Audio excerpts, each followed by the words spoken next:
Invited as our guest speaker this morning for three reasons. A gentleman, he loves Jesus, he has a compelling life story, and he is a distinguished man of science and healing. We hope that he can help us sort some things out. May I introduce the Director of Pediatric Neurosurgery at one of the world's great hospitals, Johns Hopkins in Baltimore, Dr. Benjamin Carson, Sr.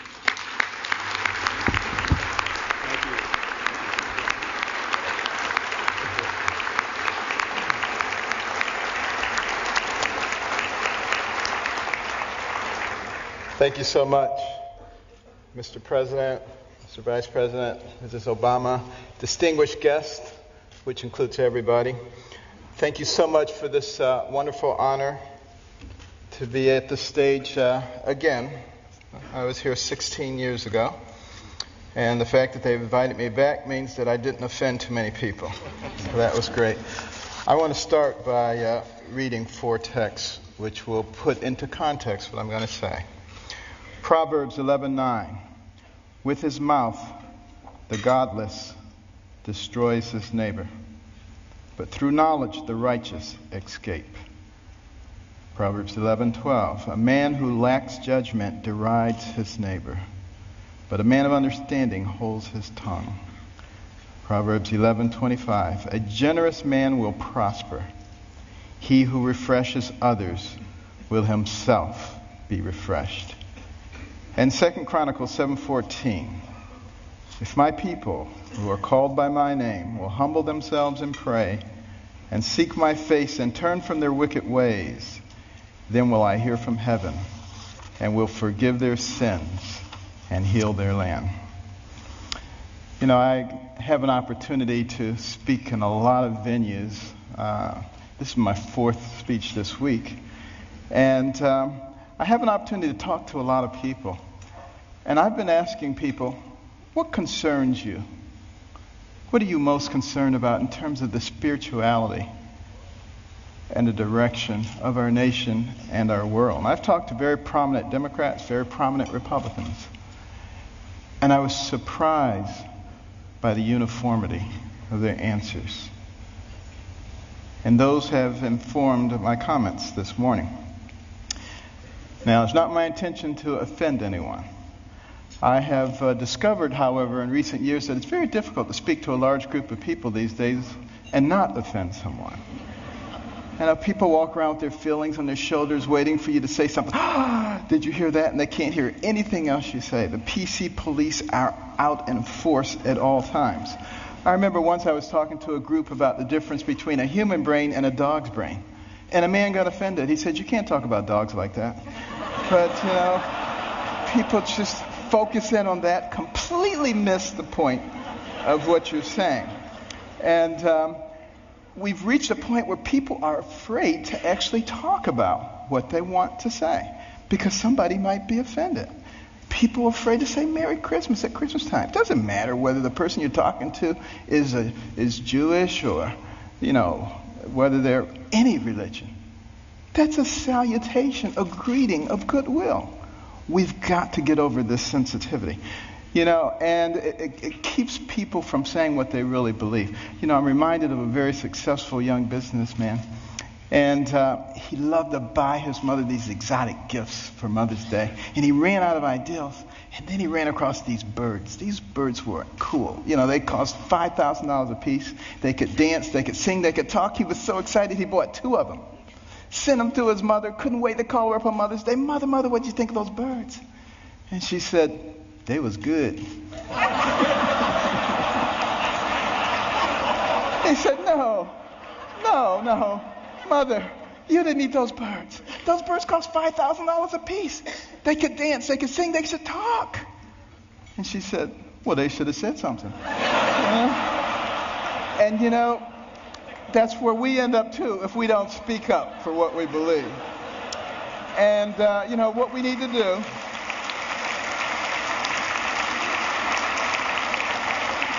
What we need to do in this PC world is forget about unanimity of speech and unanimity of thought. And we need to concentrate on being respectful those people with whom we disagree. And that's when I think we begin to make real progress. And one last thing about political correctness, which I think is a horrible thing, by the way. I'm very, very compassionate, and I'm not ever out to offend anyone. But PC is dangerous. Because you see, this country, one of the founding principles was freedom of thought and freedom of expression. And it muffles people. It puts a muzzle on them. And at the same time, keeps people from discussing important issues while the fabric of their society is being changed. And we cannot fall for that trick. And what we need to do is start talking about things that are important, things that were important in the development of our nation. Well, one of those things was education. I'm very passionate about education because it's made such a big difference in my life. But here we are at a time in the world, the information age, the age of technology. And yet, 30% of people who enter high school in this country do not graduate. 44% of people who start a 4-year college program do not finish it in 4 years. What is that about? Think back to a darker time in our history, 200 years ago when slavery was going on.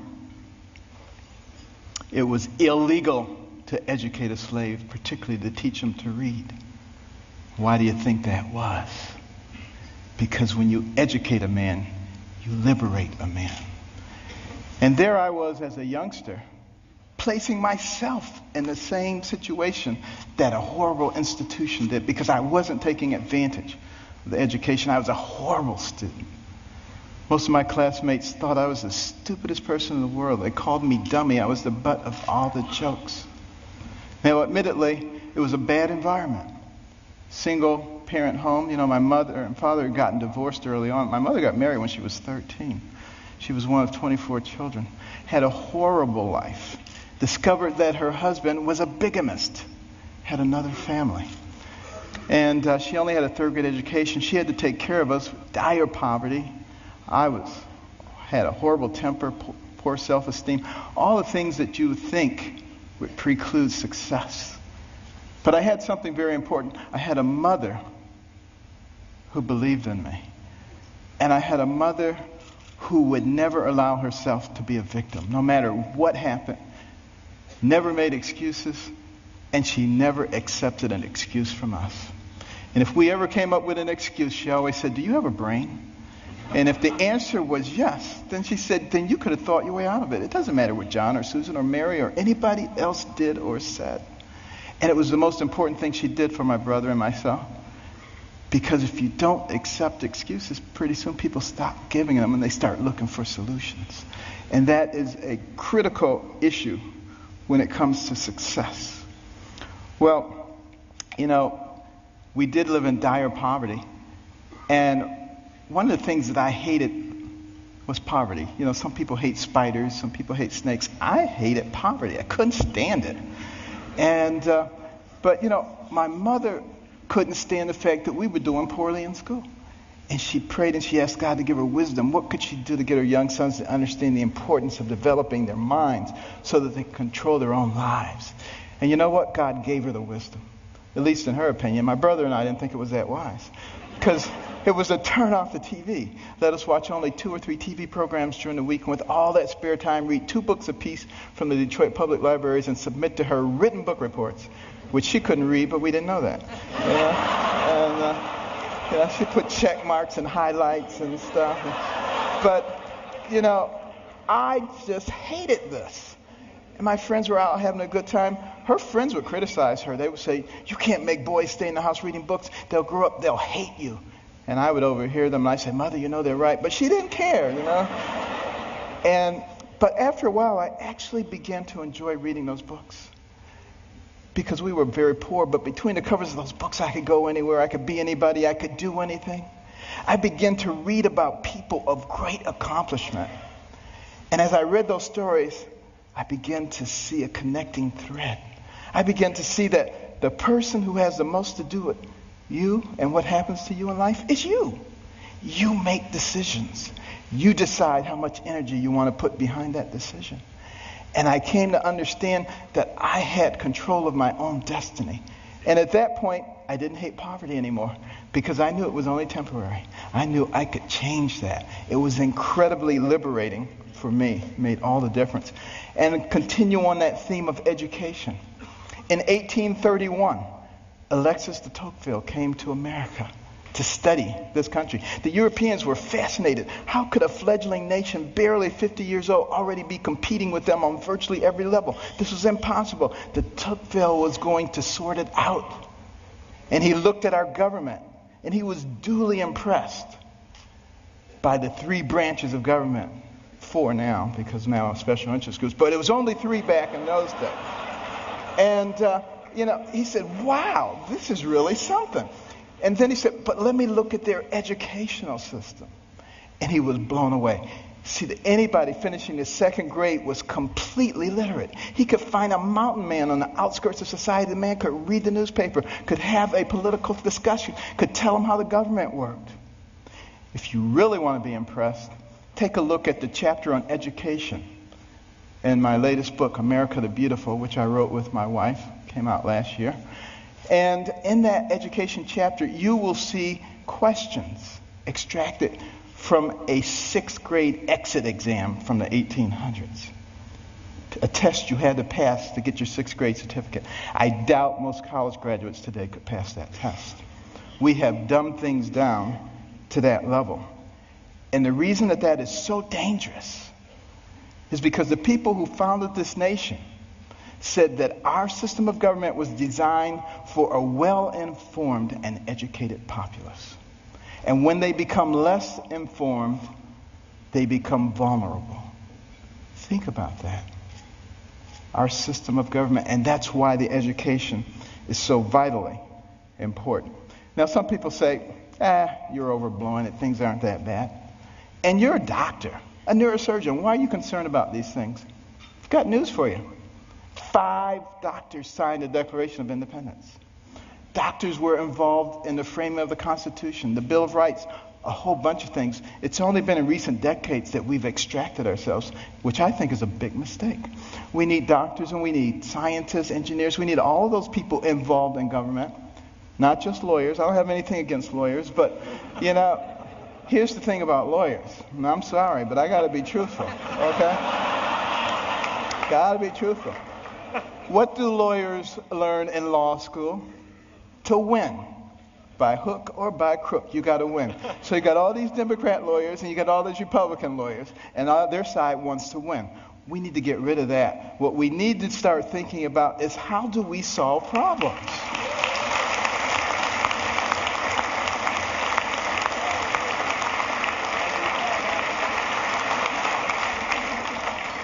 And now, before I get shot, let me finish here. Now, one of the reasons, and I don't like to bring up problems without coming up with solutions. My wife and I started the Carson Scholars Fund 16 years ago after we heard about a survey, an international survey, looking at the ability of 8th graders in 22 countries to solve math and science problems. And we came out number 21 out of 22, barely beat out number 22. Very concerning. And we'd go into schools and we'd see all these trophies, all-state basketball, all-state wrestling, all-state this, that, and the other. The quarterback was the big man on campus. And what about the intellectual superstar? What did they get? A National Honor Society pin? A pat on the head, there, little nerd. Nobody cared about them. And is it any wonder that sometimes the smart kids try to hide? They don't want anybody to know that they're smart.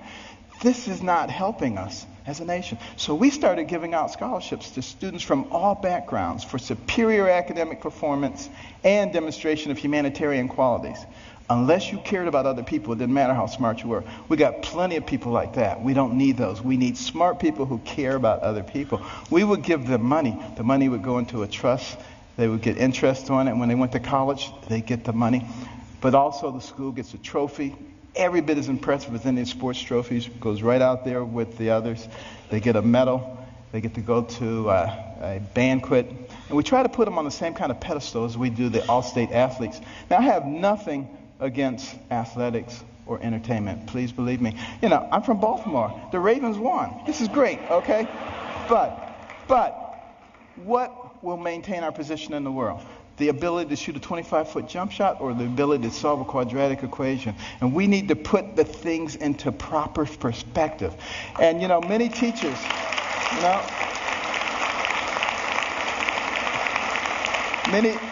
Many teachers have told us when we put a Carson scholar in their classroom, the GPA of the whole class goes up over the next year. And it's been very gratifying. We started 16 years ago with 25 scholarships in Maryland. Now we've given out more than 5,000, and we're in all 50 states. But we also put in reading rooms. These are fascinating places that no little kid could possibly pass up. And they get points for the amount of time they spend in their reading, the number of books that they read, and they can trade them in for prizes. In the beginning, they do it for the prizes, but it doesn't take long before their academic performance begins to improve. And we particularly target Title I schools where kids come from homes with no books, and they go to schools with no libraries. Those are the ones who drop out. And we need to truncate that process early on because we can't afford to waste any of those young people. For every one of those people that we keep from going down that path of self-destruction and mediocrity, that's one less person you have to protect yourself and your family from. One less person you have to pay for in the penal or the welfare system. One more tax-paying, productive member of society who may invent a new energy source or come up with a cure for cancer. They're all important to us, and we need every single one of them. It makes a difference.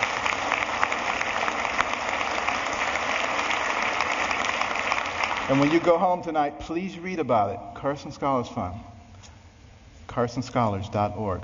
But why is it so important that we educate our people? Because we don't want to go down the same pathway as many other pinnacle nations who have preceded us. I think particularly about ancient Rome. Very powerful. Nobody could even challenge them militarily. But what happened to them? They destroyed themselves from within. Moral decay. Fiscal irresponsibility. They destroyed themselves. And if you don't think that can happen to America, you get out your books and you start reading. But we can fix it. Why can we fix it? Because we're smart. We have some of the most intellectually gifted people leading our nation. All we need to do is remember what our real responsibilities are so we can solve the problems. I think about these problems all the time. And, my role model was Jesus. And he used parables to help people understand things. And one of our big problems right now, and like I said, I'm not politically correct, so I'm sorry. But, our deficit is a big problem. Think about it. And our national debt, $16.5 trillion. You think that's not a lot of money? Tell you what, count one number per second, which you can't even do because once you get to 1,000, it takes you longer than a second. But one number per second. You know how long it would take you to count the 16 trillion? 507,000 years. More than 500,000 years to get there. We have to deal with this. Here's the parable. A family falls on hard times. Dad loses his job or is demoted, gets part-time work. He has 5 children. He comes to the 5 children. He says, we're going to have to reduce your allowance. Well, they're not happy about it, but he said, except for John and Susan. They're special. They get to keep their allowance. In fact, we may give them more. How do you think that's going to go down? Not too well. Same thing happens. Enough said. What about our taxation system? So complex. There is no one who can possibly comply with every jot and tittle of our tax.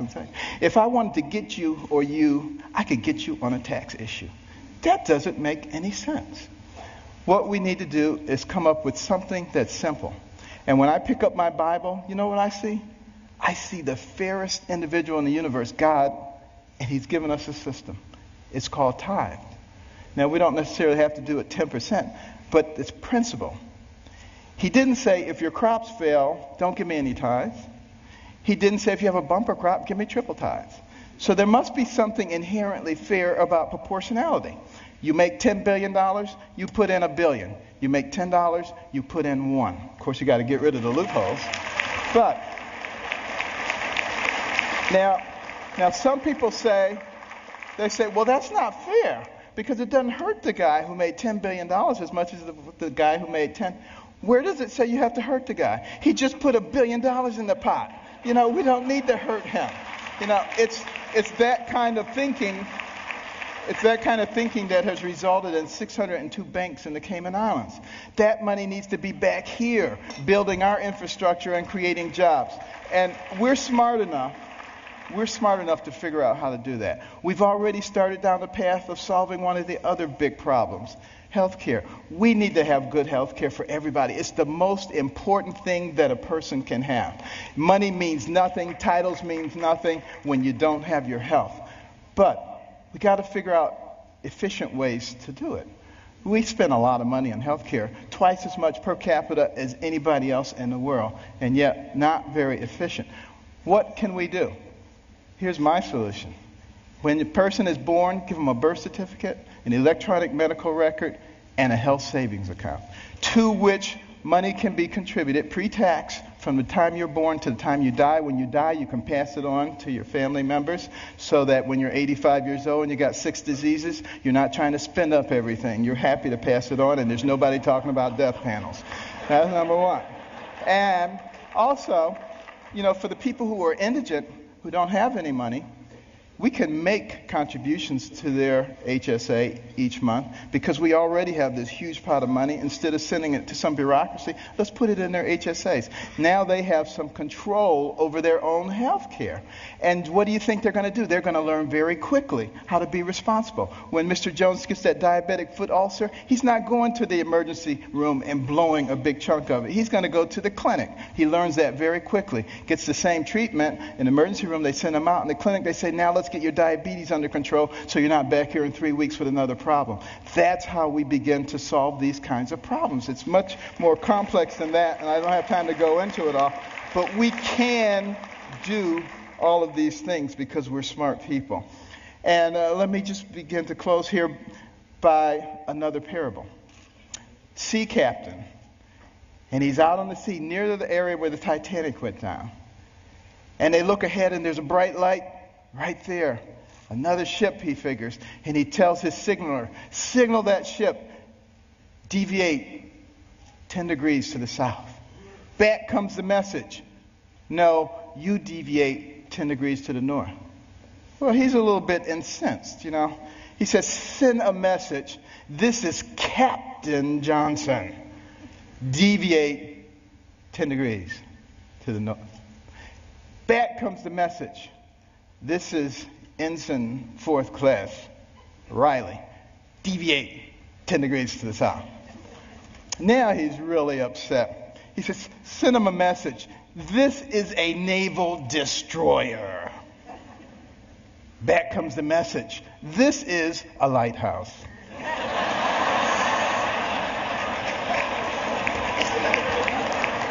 Enough said. Now, what about the symbol of our nation? The eagle. The bald eagle. It's an interesting story how we chose that. But a lot of people think we call it the bald eagle because it looks like it has a bald head. That's not the reason. It comes from the Old English word piebald, which means crowned with white. And we just shorten it to bald. Now use that the next time you see somebody who thinks they know everything. You get them on that one. But why is that eagle able to fly high, forward? Because it has 2 wings. A left wing and a right wing. Enough said. And I want to close with this story. 200 years ago, this nation was involved in a war. The War of 1812. The British, who are now our good friends, thought that we were young whippersnappers. It was time for us to become a colony again. They were winning that war, marching up the eastern seaboard, destroying city after city, destroyed Washington, D.C., burned down the White House. Next stop, Baltimore. As they came into the Chesapeake Bay, that armada of ships, warships, as far as the eye could see, it was looking grim. Fort McHenry standing right there. General Armistead, who was in charge of Fort McHenry, had a large American flag commissioned to fly in front of the fort. The admiral in charge of the British fleet was offended. He said, "Take that flag down. You have until dusk to take that flag down. If you don't take it down, we will reduce you to ashes." There was a young amateur poet on board by the name of Francis Scott Key, sent by President Madison to try to obtain the release of an American physician who was being held captive. He overheard the British plans. They were not going to let him off the ship. He mourned as dusk approached. He mourned for his fledgling young nation. And as the sun fell, the bombardment started. Bombs bursting in air, missiles, so much debris. He strained trying to see, was the flag still there? Couldn't see a thing. All night long it continued. At the crack of dawn, he ran out to the banister. He looked, straining his eyes, but all he could see was dust and debris. And then there was a clearing, and he beheld the most beautiful sight he'd ever seen. The torn and tattered stars and stripes still waving. And many historians say that was the turning point in the War of 1812. We went on to win that war and to retain our freedom. And if you had gone into the grounds of Fort McHenry that day, you would have seen at the base of that flag the bodies of soldiers who took turns propping up that flag. They would not let that flag go down because they believed in what that flag symbolized. And what did it symbolize? One nation under God, indivisible, with liberty and justice for all. Thank you. God bless.